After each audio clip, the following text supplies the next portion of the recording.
জয় তারা। আমি শ্রীদেব আচার্য, আর আপনারা দেখছেন অ্যাস্ট্রো জ্যোতিষ ইউটিউব চ্যানেল। আমার চ্যানেলে নিয়মিত যারা ভিউয়ার্স কিংবা সাবস্ক্রাইবার আছেন সবাই জানেন আমি এই চ্যানেলে নিয়মিত জ্যোতিষ, হস্তরেখা বিচার, তন্ত্র, টোটকার বিভিন্ন ক্লাস দিয়ে থাকি। যদি কেউ নতুন ভিউয়ার্স হন তাহলে শীঘ্রই এই চ্যানেলটিকে লাইক করুন, সাবস্ক্রাইব করুন ও পাশে থাকা বেল বাটনটি ক্লিক করুন। আপনাদের জন্যই আমার এই চ্যানেল নতুন নতুন ভিডিও দিতে অনুপ্রেরণা যোগায়। আজ আপনাদের একটা লোকসভার বিষয়ে দুই প্রার্থীর নামের সংখ্যাতত্ত্ব ও রাশি বিচার করব এবং কে জিততে পারে তার আনুমানিক ধারণা দেব। তাহলে সঙ্গে থাকুন, ভালো থাকুন, শুরু করা যাক। সমস্ত দর্শকদের উদ্দেশ্যে বলি, আমার এই ফল প্রকাশ একটা প্রচেষ্টা মাত্র, কারণ গ্রহের গোচর সম্পূর্ণ নির্ভর করে জাতক জাতিকার কুষ্টিতে অবস্থিত গ্রহের অবস্থান ও গ্রহের দশার উপর। তবে আমার এই চ্যানেল কোনো রাজনৈতিক উদ্দেশ্য প্রণোদিত নয়। অনেকগুলি লোকসভা কেন্দ্রের জ্যোতিষ ব্যাখ্যা দিয়েছি আমার এই চ্যানেলে। সাবস্ক্রাইব করে পাশে থাকা অল নোটিফিকেশন বেলটি অন করুন, সমস্ত ভিডিও আপনি পেয়ে যাবেন। সবগুলোই গুরুত্বপূর্ণ ভিডিও, যা কোনো জ্যোতিষী আমার আগে বা এখনও পর্যন্ত বলেনি।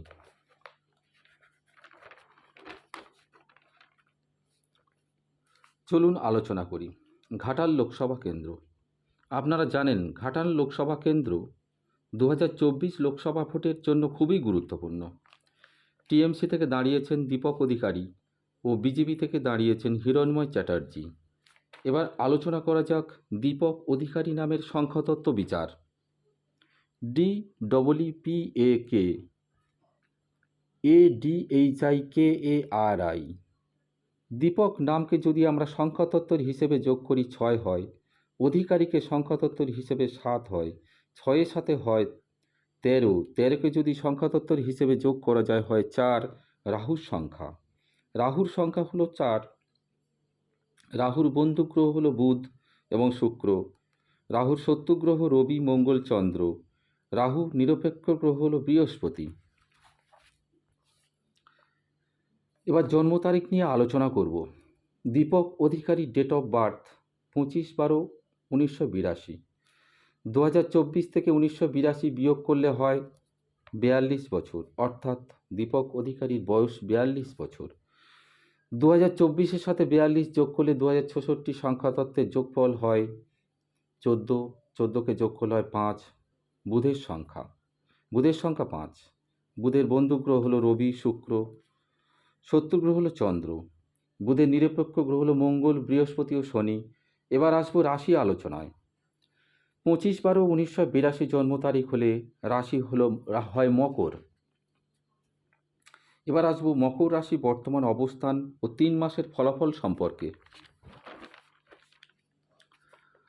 আপনারা এই ভিডিওটি স্কিপ না করে দেখতে থাকুন, তাহলে বুঝতে পারবেন পুরো বিষয়টা। আপনাদের কারোর যদি মকর রাশি হয় তাহলে আপনাদেরও একই উন্নতি প্রযোজ্য, ফলাফল একই হবে। তাহলে এবার মকর রাশি সম্পর্কে আলোচনা করা যাক। মকর রাশির গ্রহ অধিপতি শনি, সংখ্যা 8। গ্রহ নক্ষত্রের গোচর ফল বলবো। পারিবারিক জীবন শান্তি বজায় থাকবে, কাজ ও নিজের গুরুত্ব বোঝা যাবে। মকর রাশির জাতক জাতিকাদের এপ্রিল মাস পজিটিভভাবেই কাটবে। কেরিয়ারের দিক থেকে এই মাস অনুকূল থাকবে। এপ্রিল মাস যেসব গ্রহ রাশি পরিবর্তন করছে জানিয়ে রাখি, মানে মকর রাশির জন্য। 10ই এপ্রিল বুধ গ্রহ বক্রী হয়ে মীন রাশিতে প্রবেশ করেছে। 15ই এপ্রিল সূর্য মেষ রাশিতে প্রবেশ করছে। 23শে এপ্রিল মঙ্গল গ্রহ মীন রাশিতে প্রবেশ করছে। 25শে এপ্রিল শুক্র গ্রহ মেষ রাশিতে প্রবেশ করছে। 30শে এপ্রিল দেবগুরু বৃহস্পতি বৃষ রাশিতে প্রবেশ করছে। এপ্রিল মাস মকর রাশির মধ্যম ধরনের যাবে। মস্তিষ্ক যন্ত্রণা হতে পারে, চক্ষু সমস্যা হতে পারে, চর্মঘটিত সমস্যা হতে পারে। উচ্চশিক্ষার ক্ষেত্রে শুভ, অর্থনৈতিক দিক থেকে শুভ। 2024 গুরুত্বপূর্ণ পরিবর্তন। 2024 শনির বছর। মকর রাশির জাতক জাতিকাদের ভাগ্যস্থানে কেতু প্রবেশ করেছে। শনি 7.5 চলছে। এবছর গুরুত্বপূর্ণ বছর। প্রতি 8 বছর অন্তর এই সময় আসে। যারা পাপ করেছেন তাদের পানিশমেন্টের বছর। 2024কে সংখ্যাতত্ত্বের বিচার করলে 2 যুক্ত 0 যুক্ত 2 যুক্ত 4 সমান সমান 8, অর্থাৎ শনির বছর। যারা পূর্ণ সঞ্চয় করেছেন তাদের রিলিজের টাইম। এটা ব্যতিক্রমী বছর, হার্ডওয়ার্ক স্মার্ট ওয়ার্ক করতে হবে। রাহু আপনাদের পরাক্রমী হবে। শনি আপনাদের যেতে যেতে কী দিয়ে যেতে পারে। শনি মহারাজের অন্তিম দৃষ্টি সঞ্চয়ের পরিমাণ বাড়াতে চলেছে।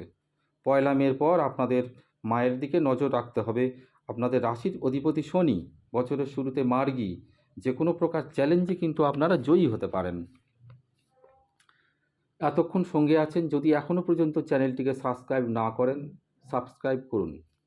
এবার আসব বিজেপির প্রার্থী হিরণ্ময় চ্যাটার্জির নামের সংখ্যাতত্ত্ব হিসেবে। HIRANMOY হিরণ্ময় শব্দটির বা হিরণ্ময় নামের সংখ্যাতত্ত্বের হিসেবে হয় 4, চ্যাটার্জি সংখ্যাতত্ত্বের হিসেবে হয় 5, 4 আর 5 যোগ করলে হয় 9, 9 মঙ্গলের সংখ্যা। মঙ্গলের বন্ধু গ্রহ চন্দ্র, বৃহস্পতি, রবি, শত্রু গ্রহ হলো বুধ, নিরপেক্ষ গ্রহ শুক্র ও শনি। আপনারা এই ভিডিও পুরো না দেখলে কিছুই বুঝতে পারবেন না, তাই লাইক করুন, প্রয়োজনে কমেন্ট করুন। যদি কারোর রাশি জানা না থাকে, ডেট অফ বার্থ ঠিকঠাকভাবে কমেন্ট বক্সে লিখুন, আমি আপনাদের রাশি কমেন্ট করার কিছুক্ষণের মধ্যে জানিয়ে দেবো। এবার আসি ডেট অফ বার্থ হিরণ্ময় চ্যাটার্জির 19/12/1985, অর্থাৎ ধনু রাশি।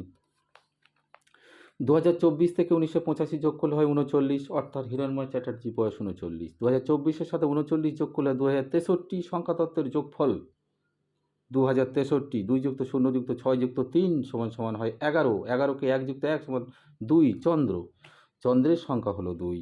চন্দ্রের বন্ধু গ্রহ হলো বুধ এবং রবি, চন্দ্রের শত্রু গ্রহ নেই। চন্দ্রের নিরপেক্ষ গ্রহ হলো মঙ্গল, বৃহস্পতি, শনি। এবার আসবো রাশি আলোচনায়। আপনারা ধৈর্য ধরে ভিডিওটি দেখছেন। আপনাদের যদি কারোর ধনুরাশি হয় তাহলে মনোযোগ সহকারে শুনুন, আপনাদেরও কাজে লাগবে। ধনুরাশি গ্রহ অধিপতি বৃহস্পতি, সংখ্যা 3। ধনুরাশির 8টি ভবিষ্যৎবাণী বলি। দৈনিক ইনকাম বৃদ্ধি পাবে। 1 মের আগে পর্যন্ত শারীরিক সমস্যা থেকে মুক্তি পাবেন। সমাজে মান সম্মান বৃদ্ধি পাবে। কর্মক্ষেত্রে সফলতা আসবে। কেতু কর্মস্থানে প্রবেশ করেছে। ব্যবসায় উন্নতি হবে। যারা ব্যবসার সঙ্গে যুক্ত আছেন মনের কাঙ্ক্ষিত ফলাফল পাওয়া যাবে। চাকরি ক্ষেত্রে চাকুরিজীবীদের সতর্ক থাকতে হবে, হার্ডওয়ার্ক করতে হবে। 1 মের পর অর্থের পরিমাণ বৃদ্ধি পাবে। মনের কাঙ্ক্ষিত ইচ্ছা, ব্যাংকের সঞ্চয় বৃদ্ধি, দূরভ্রমণ, প্রপার্টি কেনা, মুখনিসৃত বাণীর উন্নতি হবে। হঠাৎ অর্থের প্রাপ্তি হতে পারে, ধনবর্ষণ হতে পারে, বিদেশ ভ্রমণেরও যোগ আছে। এবার আসবো ধনুরাশির এপ্রিল, মে, জুন 3 মাসের আলোচনায়। বৈশাখ মাসে 1 মে রাশির অধিপতি বৃহস্পতি রাশি পরিবর্তন করে ফেলবেন। বছরের শুরুতে একাধিক গুরুত্ব যোগ তৈরি হয়ে গেছে। যতজন ধনুরাশির জাতক জাতিকা আছেন সবার ক্ষেত্রে প্রযোজ্য। আপনাদের রাশির অধিপতি বৃহস্পতি রাশির পরিবর্তনের ফলে মজবুত নন, কিন্তু স্বামী স্ত্রী একে অপরের শরীরের দিকে নজর রাখতে হবে। অতিরিক্ত কোনো লোন নেবেন না। এবছর লক্ষ্য স্থির রেখে আপনাদেরকে এগোতে হবে। সিস্টেমেটিক সায়েন্টিফিক প্রসেস অনুযায়ী আলোচনা করছি। আপনারা 9তম রাশির অধিপতি, সেই 9তম রাশির অধিপতির অধীনে আপনারা পড়েন। আপনাদের রাশিতে 9মের গ্রহ হলো কালপুরুষের রাশিচক্র অনুযায়ী রাশির অধিপতি গ্রহ বৃহস্পতি। 1 বৈশাখ অর্থাৎ 14 এপ্রিল গ্রহগত গোচর রাশি বসে আছে 9মের ঘরে, 3rd হাউসে বসে আছে। মঙ্গল শনি 4th হাউসে বসে আছে, শুক্র বুধ রাহু 5th হাউসে বসে আছে রবি ও বৃহস্পতি। কেরিয়ার হাউসে বসে আছে কেতু। 9 অক্টোবর বৃহস্পতি বক্রী। শরীর স্বাস্থ্য নিয়ে চিন্তা। সেকেন্ড হ্যান্ড জিনিস কেনা থেকে বিরত থাকবেন। কোনো যৌথ ব্যবসা করতে যাবেন না। নতুন কোনো লোন নেবেন না। অক্টোবর ও নভেম্বর কিছুটা লাঘব হবেন। লক্ষ্য স্থির রেখে এগিয়ে যেতে হবে। 2024কে যদি আমরা যোগ করি, 2 যুক্ত 0 যুক্ত 2 যুক্ত 4 8 ইংরেজি বছর অনুযায়ী শনির বছর। আবার যদি আমরা 1431কে যোগ করি, 1 যুক্ত 4 যুক্ত 3 যুক্ত 1 9 হয় বাংলা অনুযায়ী মঙ্গলের বছর। কনফিউজ এখানে। লক্ষ্য স্থির রেখে এগিয়ে যেতে হবে। যাদের জন্ম যে কোনো মাসের 5 তারিখ, 14 তারিখ, 23 তারিখ, 6 তারিখ, 15 তারিখ, 24 তারিখ, 7 তারিখ, 17 তারিখ, 26 তারিখ, তারা খুব ভালো ফল পেয়ে যাবেন। 14 এপ্রিল থেকে 29 মার্চ 2025-এর 29 মার্চ পর্যন্ত যে সমস্ত জাতক জাতিকা নিয়মমাফিক খাদ্য খাবার, নিয়মনিষ্ঠা, ধর্মীয় কাজ অর্থাৎ সৎ কার্য করে যাবেন তারা শুভ ফল পাবেন। দান ধ্যান, সামাজিকতার উন্নতি করতে হবে, মাতার দিকে পিতার দিকে যত্ন নিতে হবে। মাত্র 1.5 বছর আগে শনি 7.5 কেটেছে আপনাদের, আবার 2.5 বছর শনিদেব আপনাদেরকে চেক করতে আসছেন। দান ধ্যান, মাতৃভক্তি অটুট রাখতে হবে। দুটো রাশির আমি তুলনামূলক আলোচনা করলাম। সমস্ত আলোচনা শেষে বলবো আমি মকর ও ধনু রাশির তুলনামূলকভাবে মকর রাশির জাতক জাতিকার তুলনামূলক বেশি ভালো ফল পাবেন। অর্থাৎ দীপক অধিকারী ও হিরণময় চ্যাটার্জির মধ্যে দীপক অধিকারী কিছুটা ভালো ফল পাবেন। আমার এই ভিডিওটি যদি আপনাদের ভালো লাগে, চ্যানেলটিকে লাইক করুন, সাবস্ক্রাইব করুন ও পাশে থাকা বেল বাটনটিকে অন করুন। আমার অ্যাস্ট্রোজ্যোতিষ চ্যানেলের যে কোনো ভিডিও পাবলিশড হওয়া মাত্রই আপনার কাছে নোটিফিকেশন পৌঁছে যাবে। নমস্কার, সবাইকে নতুন বছরের শুভেচ্ছা জানিয়ে ভিডিওটি শেষ করছি। আবার আসবো নতুন কোনো ভিডিও নিয়ে।